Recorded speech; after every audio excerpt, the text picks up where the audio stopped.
He's a showboat. He's a grandstander.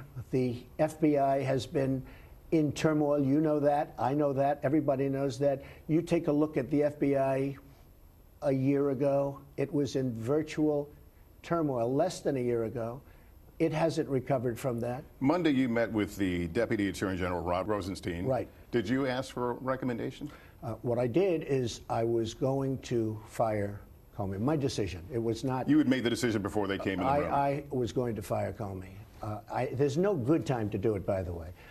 Because in your letter you said I accepted their recommendation, yeah, well, so you had already made the decision. I was going to fire regardless of recommendation. So there was really room. He made a recommendation. He's highly respected, very good guy, very smart guy. The Democrats like him, the Republicans like him. He made a recommendation, but regardless of recommendation, I was going to fire Comey. Let me ask you about your termination letter to Mr. Comey. You write, I greatly appreciate you informing me on 3 separate occasions that I am not under investigation. Why did you put that in there? Because he told me that. I mean, he told me that. He told you weren't under investigation with regard to the heard Russia investigation? I've heard that from others. I think. Was it in a phone call? Did you meet face to face? I had a dinner with him. He wanted to have dinner because he wanted to stay on. We had a very nice dinner at the White House very early on. A dinner was arranged. I think he asked for the dinner. And he wanted to stay on as the FBI head. And I said, I'll consider. We'll see what happens. But we had a very nice dinner.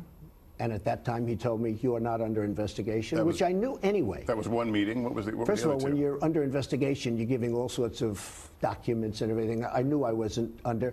And I heard it was stated at the committee, at some committee level, that I wasn't. Number one. So that didn't come directly from him. Then during the phone call, he said it. And then during another phone call, he said it. So he said it once at dinner.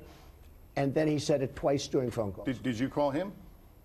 In one case, I called him. In one case, he called me. And did you ask, am I under investigation? I actually asked him, yes. I said, if it's possible, would you let me know, am I under investigation? He said, you are not under investigation. But he's given sworn testimony that there is an ongoing investigation into the Trump campaign and possible collusion with the Russian government. You were the centerpiece of the Trump campaign. So was he being truthful when he says you weren't under investigation? I know that I'm not under investigation. Me, personally. I'm not talking about campaigns. I'm not talking about anything else. I'm not under investigation.